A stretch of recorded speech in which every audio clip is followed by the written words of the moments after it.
Hey everybody, how's it going? I hope you're having a lovely day. So today I'd like to read a story from Bloomberg News that really encapsulates a lot of what I was talking about dating back to 2019 on this channel when I was looking for a new store, long before the hyperinflationary pressures of COVID or shutdowns or anything else came into the picture. It says here, more than a third of U.S. small businesses couldn't pay all of their rent in October.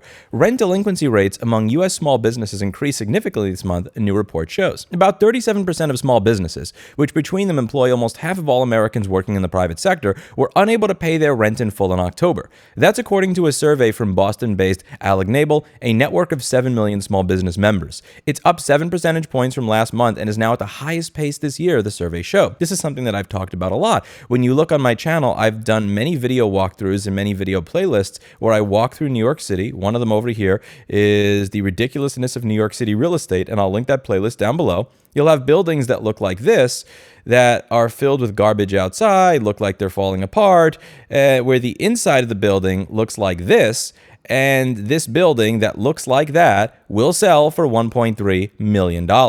This is a store that's very similar in size to my current store in Manhattan, and this store, in spite of the fact that it is similar in size to my current store, is going for $75,000. This here is a restaurant. In this restaurant that you see over here, that's similar in size to my store but has outdoor seating, is about $40,000, and it just continues and continues and continues with ridiculousness. This is about half the size of my current store, just $25,000. None of this was sustainable. It was not sustainable pre-COVID. And it is most certainly not going to be sustainable now. It is not that this was ever sustainable. This wasn't sustainable all along. This bubble already existed. The shutdowns and everything else simply popped a bubble that was existing for a very long time.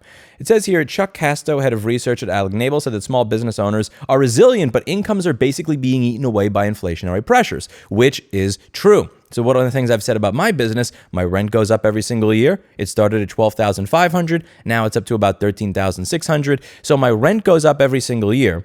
MacBooks cost just as much now as they did 5 or 10 years ago. So customers are not willing to spend more money on repairs because the cost of buying a new one is essentially a big part of the equation of whether or not it's worth it to fix it. So customers don't want to pay more for a repair because the cost of buying a new one has not gone up. I don't blame them there.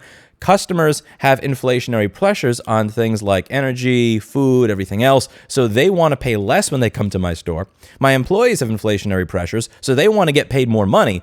I can't charge more money. You see where this is going. So the thing that's eventually going to give at some point is the rent, which is one of the many reasons that I'm moving my business to a different area entirely and getting it out of New York City. The survey of 4,789 small business owners was conducted between October 15th and October 27th. The findings partly reflect how inflation is affecting small businesses. More than half say their rent is at least 10% higher than it was 6 months ago, and in 7 say rents have increased at least 20%. About 49% of restaurants were unable to pay their rent this month, up from 36% in September, while 37% of real estate agents couldn't pay their rent, up from 27% last month, reflecting the fallout from a slowdown in home sales as higher mortgage rates chill the housing market. COVID-19 supply chain issues also remain a major obstacle for companies, particularly small business owners who run car repair shops and auto dealerships. The scarcity of parts their customers need to fix their vehicles is still slowing business, especially in businesses where the actual manufacturers try to keep you from getting the parts in the first place. Like you, Tim Cook. Almost half of car repair shops and auto dealerships were not able to meet their rent this month, the report said. Allignable found that 1/3 of firms are at risk of closing if revenue does not ramp up in the current months. And again, I completely understand this. When I look at the landscape that my business operates in, my rent continues to go up every single month.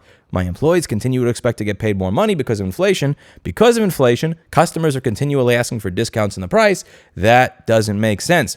Something's got to give. And one of the things that I hope people realize is that they can do business outside of certain insanely expensive metropolitan areas. And, well, that's an experiment that I'm going to be conducting over the next few months as I get my business out of Midtown Manhattan, because $13,600 just don't make sense anymore. And again, if there's any point I could get across with this video, this is not just because of COVID and shutdowns and everything else. Something else would have eventually popped this bubble at some point in time.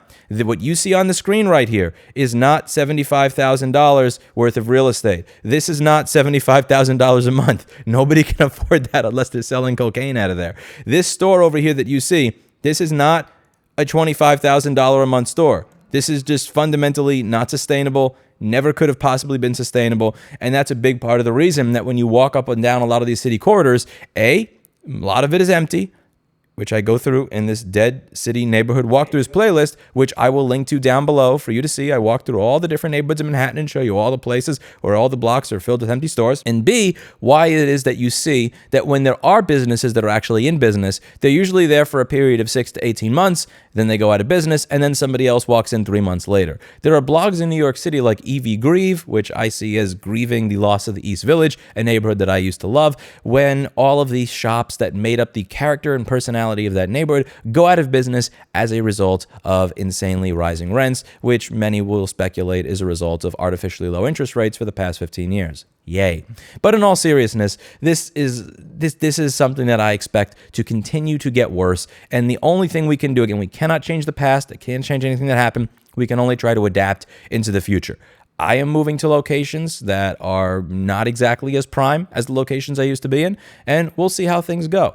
But one of the things I would suggest of small business owners, the one piece of advice that I would give from all of my business failings is if something is not working, do not stay in that situation and just hope and pray that it gets better. Don't hope that there's something magical that changes, that allows you to make rent that you can no longer make, that magically makes all your customers decide that they're going to pay the amount of money that you want when they're not able to afford it, that's going to get all your employees to be okay with never getting raises, because it's not going to work. If something doesn't, my friend's mom from Knoxville, Tennessee, had a great saying about this.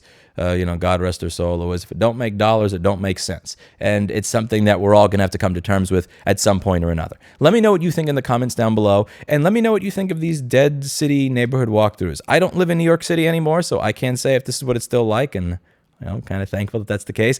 But I'm also curious, if you do live in New York City and you walk through the areas that I went through here, does it look the same way that it did in these videos, or has it completely revived and become this beautiful renaissance of economic boom? Let me know. That's it for today. And as always, I hope you learned something. I'll see you all in the next video. Bye now.